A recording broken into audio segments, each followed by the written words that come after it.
All right. Well, I just want to give a big hello and good evening to everyone. My name is Allison Verheim. I'm one of our student advocates here at the University of Miami U Online. So I have the extreme pleasure of working very closely with all of our data analytics students. So we have a great information session planned for you guys this evening.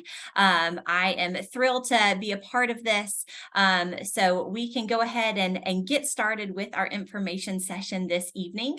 Just as a quick little housekeeping note, we're expecting this to last somewhere around 45 minutes. We know it is dinner time for a lot of folks, or maybe if you're out on the West Coast, you're kind of wrapping up your work day. So we want to be mindful of your timing this evening. So expect about 45 minutes. We are recording this session. So if you need to scoot out a little bit early, totally fine. We will be sending this out so that you're able to reference everything that we discussed this evening once the session is over.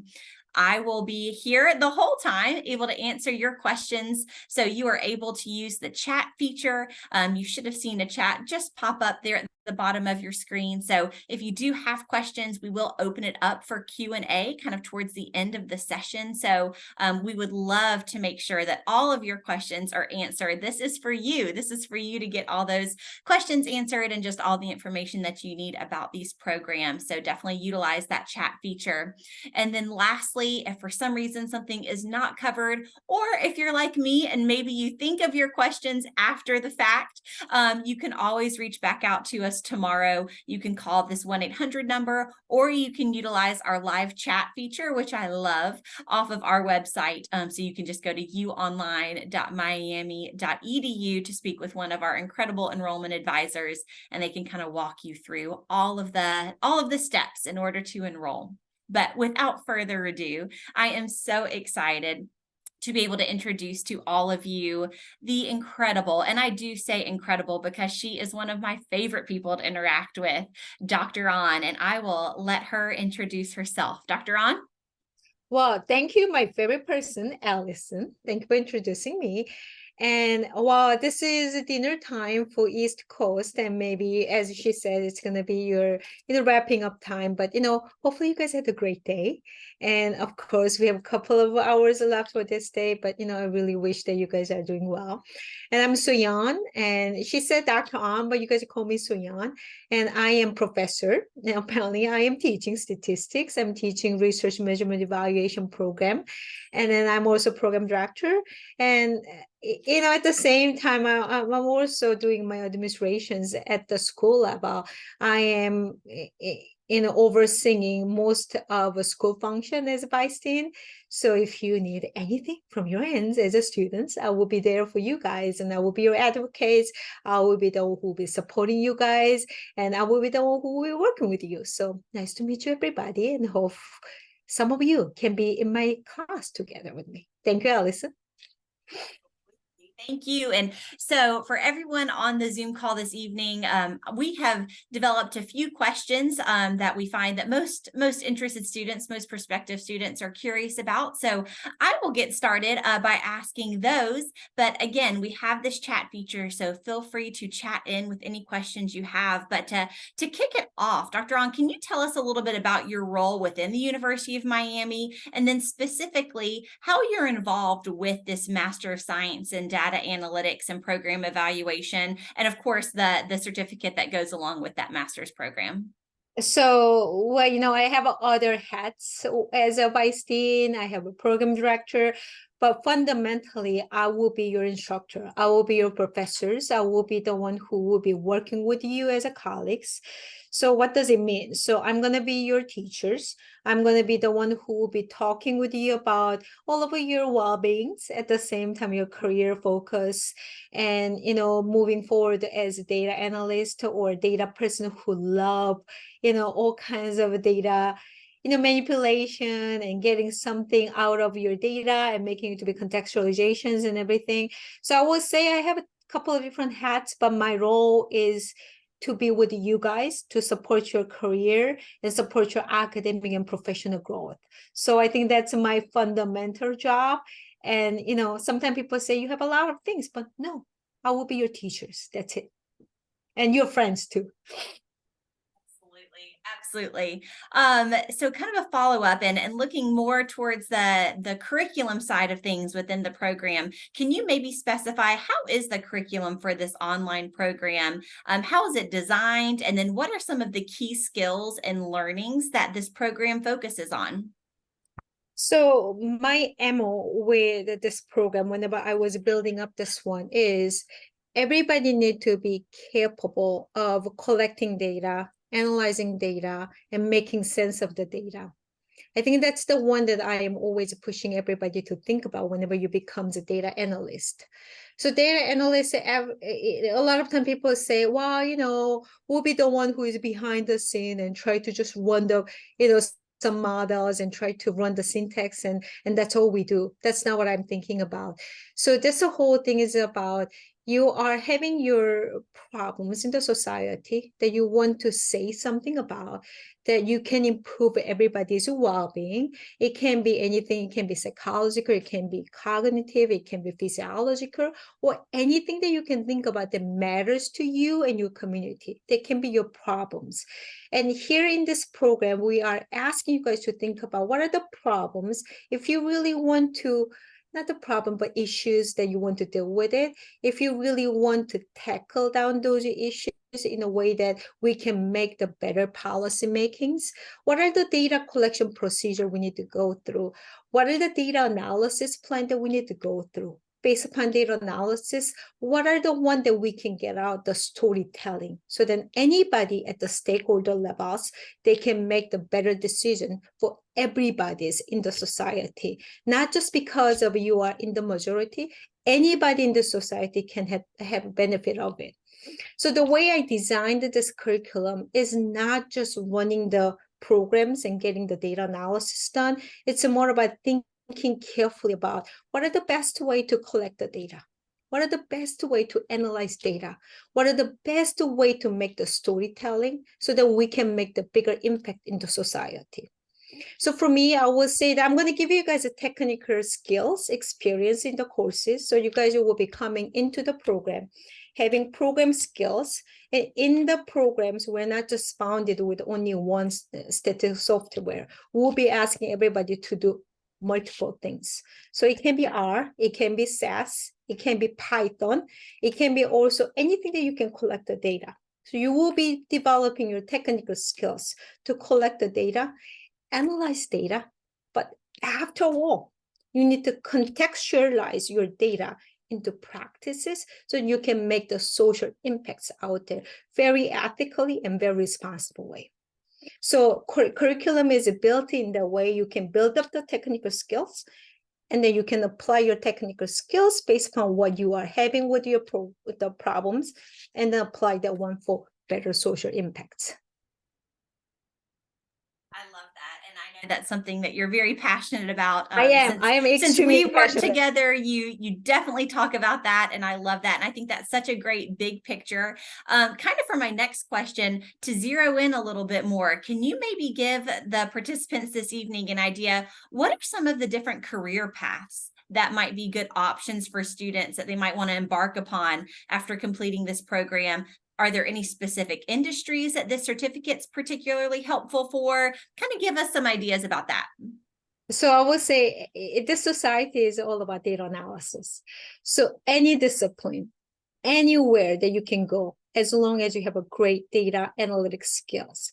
However, data analytics skills that everybody have is not the unique one. You really need to know where you want to apply your skills, and that what will be your area to go with it. So if you can think about data contextualizations in health, that's one area you can go with it. If you really want to make the differences in education, you can go to nonprofit or profit education organizations. That's how you can go for it. If you really want to make differences in the student teaching and student learning, you can go for universities, or you can go for high schools, and you can teach them to build up the skills. So I will say this is broadly defined, that you can go for any industry, including nonprofit, profit organizations, universities, K-12, K-16, any organization, any discipline that you are thinking that you can make the differences will be the one you can go for it.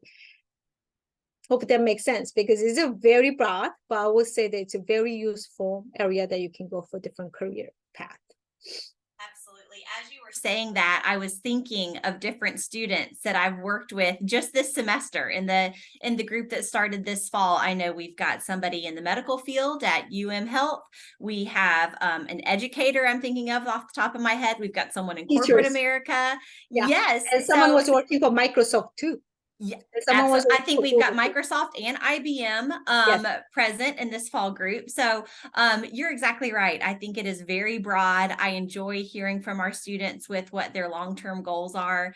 And I know they've all had a really great experience so far. So thank you for sharing your thoughts on that. So Allison, I think you need to come to our program and you can be our advocates anytime. You know what this one is about. That's great. Perfect. Sounds good. It's a fun group of people. I know that much. It's a great group. It really, really is.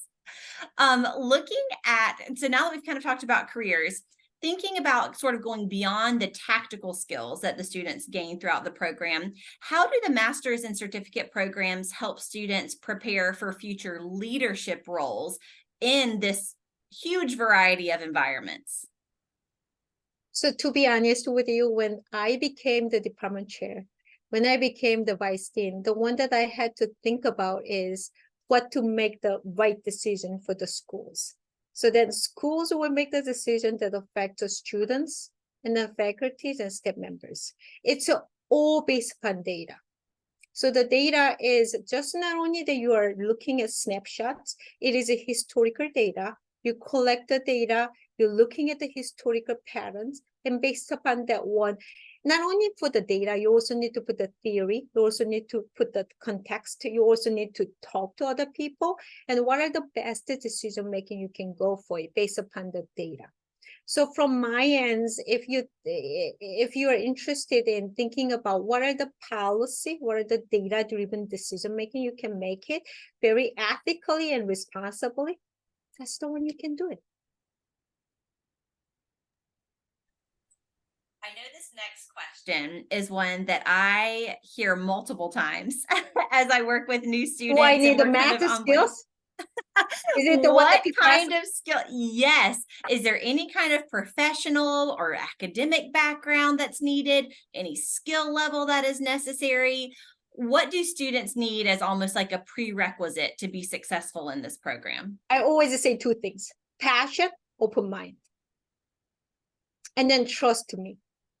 Because my background is not math. My background is the psychology.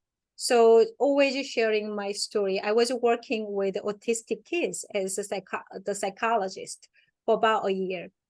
And then I found myself being, oh my God, I'm not good at working with mom and dad who does have children with some other mental health challenges, because adults are having a lot of their own backgrounds and their own preconception or stereotype, and I'm not that good enough to work with those people. So that's why I say, no, I'm going to change my majors. I might want to go to the field that I might be more I guess more contributing to those people who are marginalized in the society, that who are not even getting much I guess care or support from the mental health or physical health or any well-being or context. That's why I choose my statistics and say, I'm going to build up the best assessment tools that I can give to these kids. So these kids are not unfairly diagnosed by some stereotyped persons. That's where I went to my statistical routes. So anybody said, do I really need to have a math skills? No, really. If you are passionate about what you believe the society will be changing it, that's where you can be. And passionate and persevere and you trust in me. That's all you needed. And you don't need the math skills because I'm going to teach you what to do with all the programming and understand the concept. Absolutely. And to piggyback on that, so for everyone on the call, to give you an idea, we have students go through a little orientation before your actual first day of class.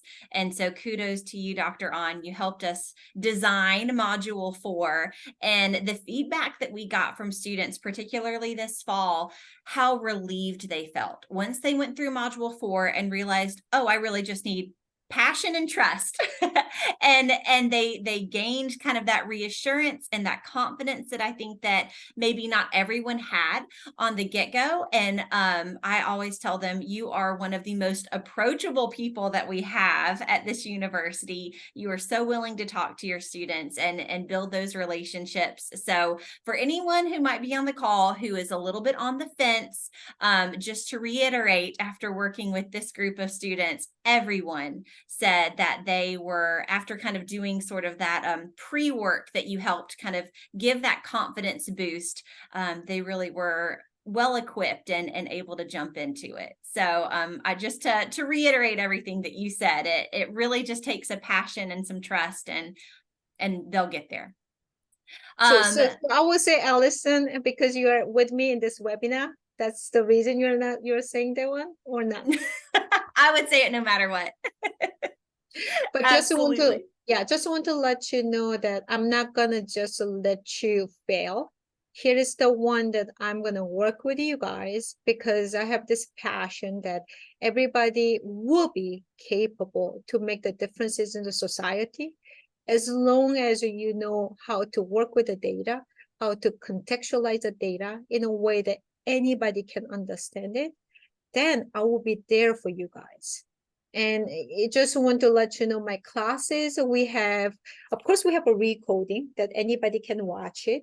But then I also have my live streams, but everybody have a very busy schedule. So I am recording it. I put my notes, I put my codings into Blackboard, so you guys can work on it anytime. And then I found this is another way that we can work on my office hours on Saturday. So I love to hang out with my friends on Friday. So Friday is out. How about Saturday? I can have a sleep in a little bit longer, but then I have my office hours at noon. So it can be very accommodating, the people in the coast and the East Coast. So we can start for the office hours on Saturday. And anytime if you guys need my help, I will be there for you guys, because I am really believing that anybody can understand data and make the best decisions based upon what you understood from data. That's my belief.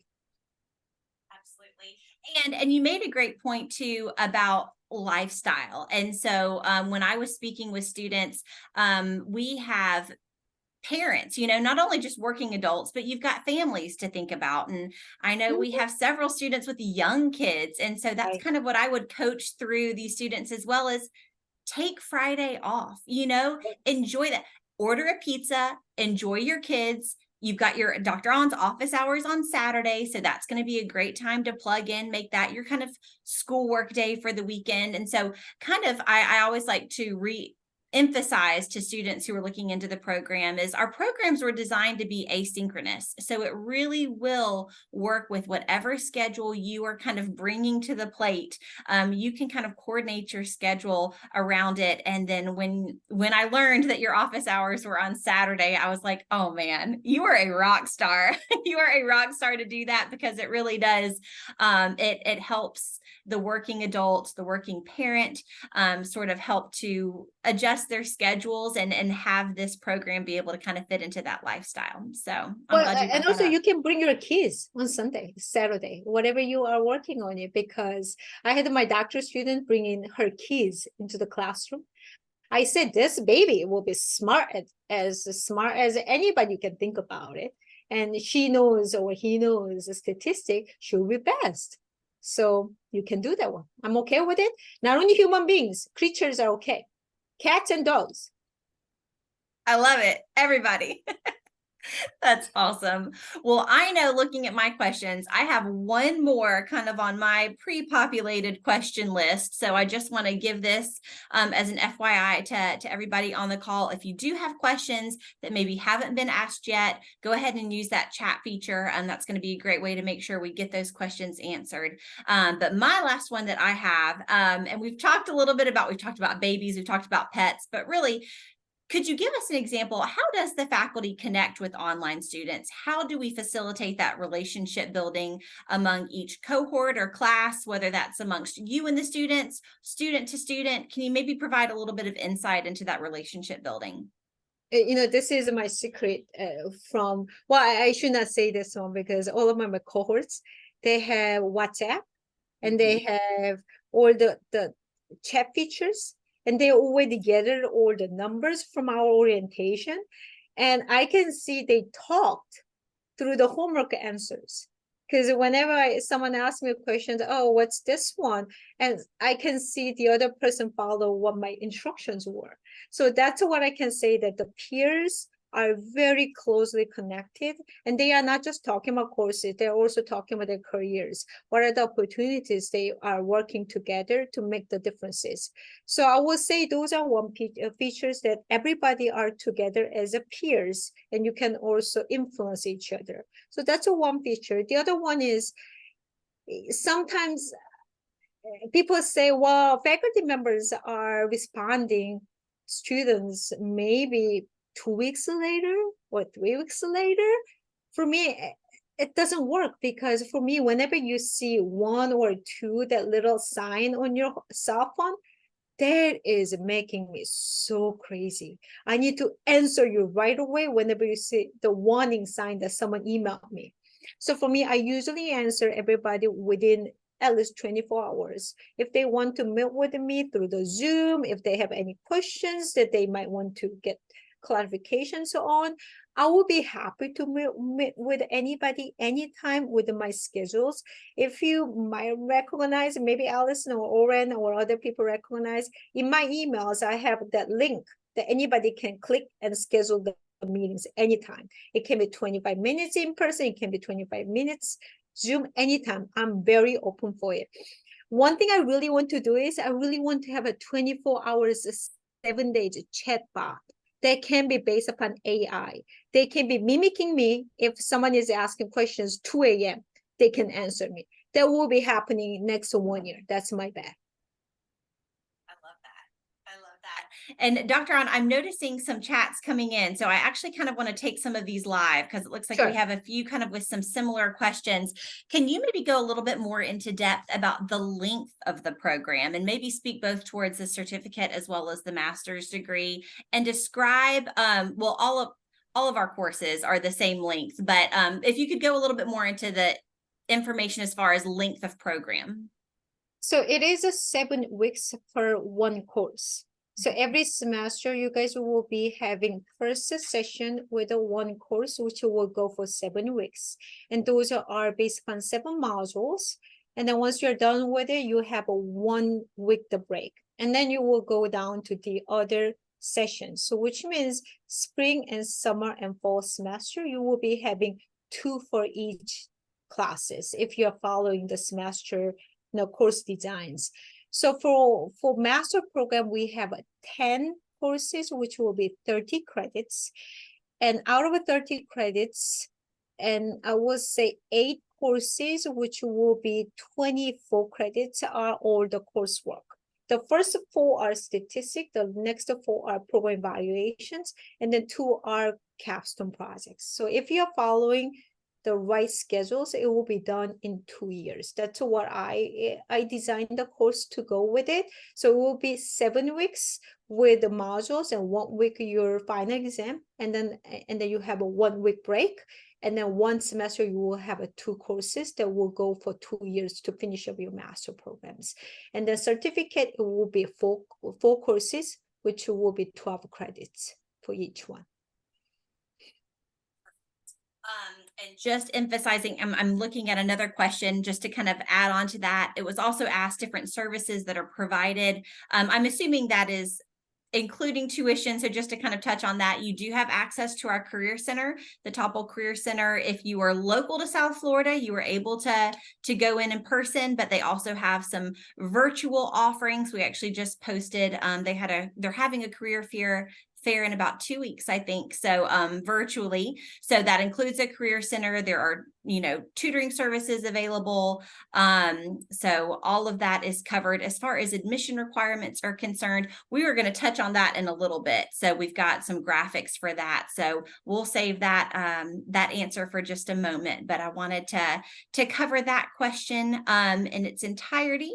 And then let's see, we talked about the length of the program, just kind of re-emphasizing there are no specific background requirements or prerequisites for the program. Of course, if you're going into a master's degree, you do need a bachelor's degree, but it does not have to be in any specific field, just the passion and the trust in Dr. On, that ought to cover it.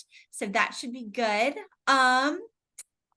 I am trying to scroll through these, so y'all forgive me. The application deadline for fall 24, spring 25. So right now we are currently accepting applications for our spring class. So I know oftentimes people sort of automatically think, I guess I need to start in the fall. The great news is with this program, you don't have to wait. So to start in the spring, we have our early admissions deadline is November 6th, which is not this upcoming Monday, but the following.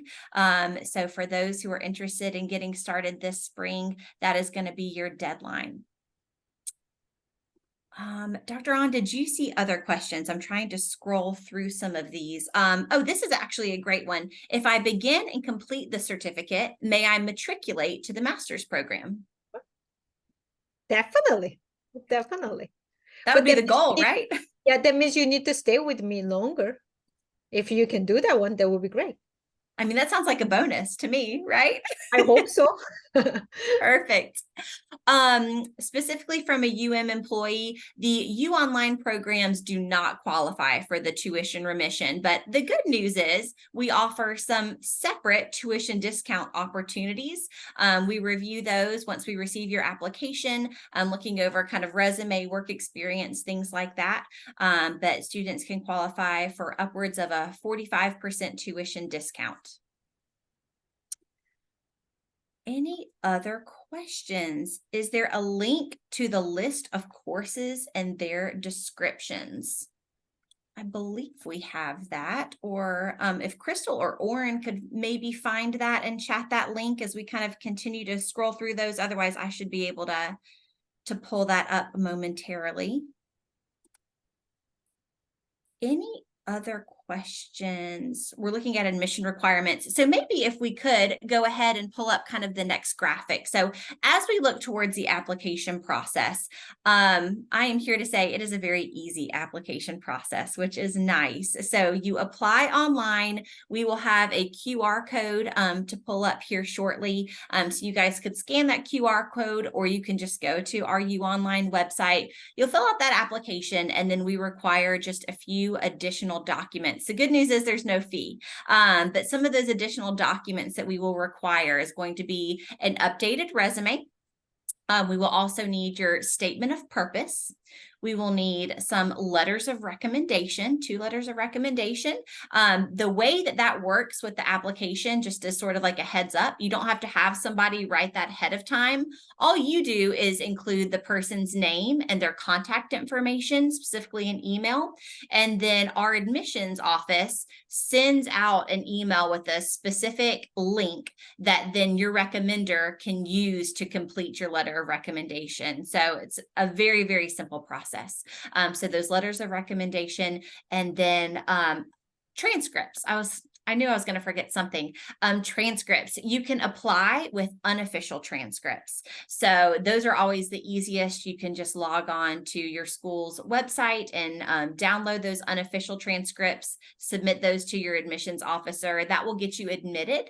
But just know that we will require your official transcripts sometime during your first semester. So we usually give you about an extra month to get those official transcripts in. But I always like much tell my students, the sooner the better. So those are all of the documents that are needed for your application. We like to see, and Dr. An, if you want to chime in, but when we're reviewing these, a 3.0 GPA is what we are looking for. No, y'all may have noticed no test requirements. So if you haven't taken the GRE, don't feel stressed out that you have to go take it. No test requirements. We are looking more at sort of your professional background. That's why we have that resume, your personal statement, letters of recommendation, and of course those transcripts. I'm looking at some more of these questions, and Dr. An, this is a good one. And I hear this every so often too. Is it possible to complete the program sooner than anticipated? Or sometimes students ask, can I double up on classes? So I'll defer to you on that one. I don't think so, because everything is by one per each, like the semester. So I will say the section 1 and section 2 per semester. The reason is we understand that you guys are working, and this is not like you are in undergraduate that you are going with, you know, six courses to go for full time, but you're also, we are really acknowledging that you're also working professionals. And at the same time, you have a families and you have other obligations. So it will be mostly that we are going with a one course by one course, which has been very successful. So, you know, I know you guys want to jumping in and finish it as soon as possible, but then following the sequence is really great idea, because I spent a lot of time to build up this curriculums and building up the courses in a way that makes sense. And the other one is that doesn't mean that my courses or my programs are perfect. I'm always trying to get everybody's recommendations for improvement, but I also put my efforts to make this program to be useful for the society. So I'm always about responsible data analytic, and it's not just for myself, it is for whole society. Hope that makes sense to you. It absolutely did. And to kind of emphasize, the students who sometimes ask if they can finish sooner, then say, I'm so glad that I did it. I'm so glad I did it in the order in which it was intended. It really does. It works out. Those 7-week courses, they go fast. I think people maybe don't realize how accelerated it is, but it moves at a pretty quick pace. So I see a question about the application process. How quickly can we apply and get accepted? It can go very fast. If you wanted to apply tonight, you would have an enrollment advisor reach out to you very likely in the morning. And then as a part of the application, you can even go ahead and begin submitting some of those documents. I like to use a resume, for example. Most everybody has an updated resume, pretty easily accessible. So you can go ahead and attach that to your application along with any other documents that you may already have. It's usually the letters of recommendation that take a little bit longer. But if you already have those people in mind, you can include those in your application. I have seen, when I was an enrollment advisor, back in the day, I think my quickest record was I had a student apply and get accepted in 24 hours. So if you have all of your documents in order, usually our enrollment officers are ready to move at a quick pace. So November 6th is a very feasible deadline. That gives you plenty of time. Let's see if the application is submitted. Oh, go ahead. Yes, Dr. An. Can I add one thing? So if you guys are feeling unsure, and if you want to talk to anybody, of course, our advisors over here, so you can go and talk to them. If you feel like you want to discuss with me for your careers, your courses, and your academic careers, I'm here. Anytime if you guys want to touch base with me, buzz me. I will be happy to talk to you, because it's not just the teaching, it's not just having, you know, courses or programs to be granted. It's more about us knowing what the data and what the data analytics, what the data making decision process that will be really useful for human beings and communities of life. So I have all my responsibility over here as a person who is working a lot with data. So anytime if you feel like you need any advice or anybody who want to talk, I'm here to help you guys. Really are the best at that. I know that it's I just love to sing your praises. But really, it's nice when students are able to kind of connect and go a little bit deeper, particularly on how it relates to their personal goals, right? Because this program does cover a variety of career fields. And so being able to kind of speak one-on-one, I know is helpful and was helpful to a lot of our students who are starting off the program this fall. I see a few more questions about the application process. So let me address those really quickly. If the application is submitted before the deadline, but maybe some of the other documentations, example being the letter of recommendation, but it can really be anything. If that comes after the November 6th deadline, how does that impact your application? We can still accept those documents a little bit after the fact. November 6th is our early application deadline. We will have another one closer to December that is kind of the firmer deadline. The beauty of November 6th, though, is that that qualifies you for the deposit waiver. So $300 kind of stays in your pocket that way, which is really nice. And so to qualify for that, we do need all of those documents in, but the enrollment advisors are great at working with you. They're great at doing personal outreach to your recommenders as well. So they are wonderful, wonderful resources to utilize. Likewise with the statement of purpose, we see all different lengths. Typically, it tends to be about a page, is what I have seen to be kind of the standard length of a statement of purpose. Some people tend to go a little bit longer, and that's okay. Some are a bit shorter, but typically you want it to have enough meat for the admissions committee to be able to review and understand what the goals are. So I would say on average, we're looking at about a page in length as far as that is concerned. Dr. On, I'm going to defer to you on this one. Could you transition from a data analyst to a data scientist? So my question is, I was writing it and I'm going to answer you guys. So this is a very buzzword and people are trying to say data analyst versus data scientist. I don't say that there are much differences in terms of what we are dealing with in terms of data collection and data analysis and making sense of the data. The principles are the same. Data analysts are more based upon theory driven and more from the, I would say, problem driven, which means you have some knowledge of some predictors that make the differences on your outcomes. Data scientists, oftentimes they do not have much knowledge on what makes the differences. So a lot of times they are saying, oh, this might be working to make the differences on some outcomes. So let's throw this one in and see how this will be ending up to be in my prediction modeling. So everything is predictions. However, is it theory-based versus not?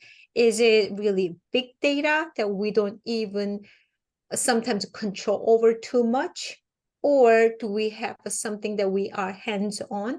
I think those are differences in it. The principles are similar. So I would say once you know the basics of what we are teaching from these classes, the one that you need to build up is more technical skills. And then you can deal with bigger data set without much theory and then more macro level decision makings. And you need to have more experiences working with different type of data with the different skills. Well, different skill, that doesn't mean that it is not useless that you are learning from this one, but based upon this one, you can learn the other skills quickly. So I would say data analyst, data scientist, it's all about buzzword, and what you are dealing with, how you're dealing with will be similar in terms of principles. So that means transition from data analyst to data science, yes, perfect. But it requires some of your efforts and some of your experiences working with the different types of disciplines with the different type of data analysis. Great. Thank you for that. Any other questions? I'm kind of trying to be, again, mindful of everyone's time, keeping in mind of our kind of 45-minute ideal window here. At the end of the program, will we also come out with any additional certifications? So I'm not really clear what this means. So the master program is a combination of statistic and program evaluation. Certificate is with the data analytics. That's one certificate. The other certificate with the full classes are program evaluation. So combining them together with the two of capstones will be your master's. So if you start with the data statistic or data analytics, you can add the program as another certificate, adding two other additional one, you can have a master's. So that's how it is working, but I'm not 100% sure what you are really asking me about different additional certifications. And a question about the deposit waiver. So we will essentially, to sum it up, we'll send you a link in your acceptance email. That's the easiest way to answer it. So we'll take care of that because it is based off of the deadline. And of course, I know attendance tonight as well. So we'll send you the link in the email once you've been accepted. Any other questions this evening? And if not, we can maybe, I think we had a graphic. If we wanted to pull up that PowerPoint once more, we can just kind of go over some last minute pieces as far as the application process. We covered this when we were doing Q&A, but I'm a visual learner. I love a graphic. So when you fill out your application, and we're going to provide you with that QR code here in just a second, but these are the documents that are needed to complete that application. So kind of like we were talking about before, knowing that that November 6th deadline is approaching, we would need your transcript. Again, unofficial transcripts are totally fine in order to be accepted. Just know that we'll need those officials ideally before the start of class, but definitely within a month of being in the program. We need those 2 letters of recommendation. Again, when you're applying, all you need is the name and the contact information. Our enrollment officers kind of take care of the rest. We need an updated resume. We need that personal statement. Again, on average, they're about a page in length. And then if you're planning on using federal financial aid, you will want to go ahead and begin to fill out that FAFSA. If you're planning on starting in the spring, that's going to be the 23-24 academic year FAFSA. There are 2 FAFSAs currently available, so you just want to make sure that you're filling out the right one, and that's the 2023-2024 academic year FAFSA. So those are the documents that are needed to apply.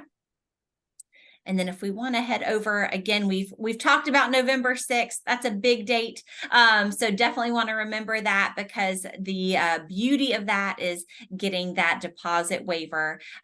So again, we kind of talked about this. You'll get an email. There's a code. It's going to be applied once we get that application. Meeting that November 6th deadline is huge.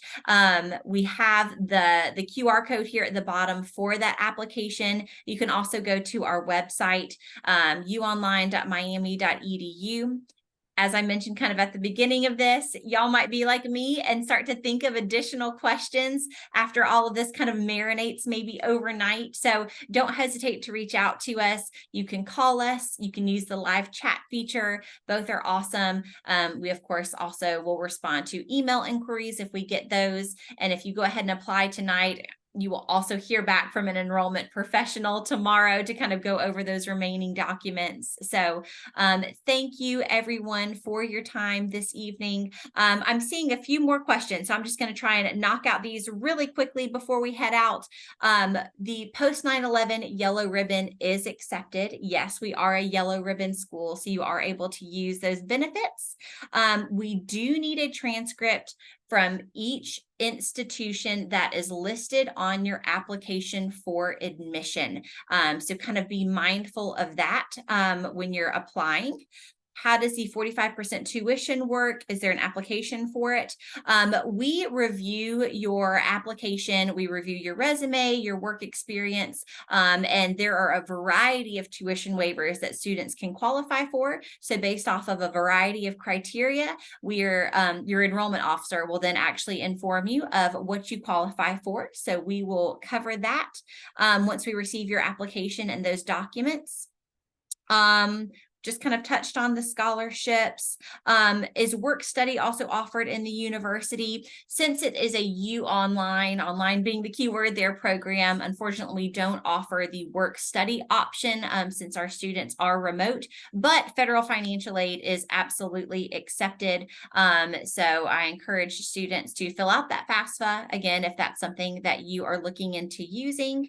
And then I submitted my application already. Do I need my FAFSA 23-24 completed before November 6th. You do not need it completed ahead of time. The sooner, always the better. But the FAFSA is not considered in meeting that November 6th deadline. That's something separately that we look at. So you just need those admissions documents in order to meet that November 6th deadline.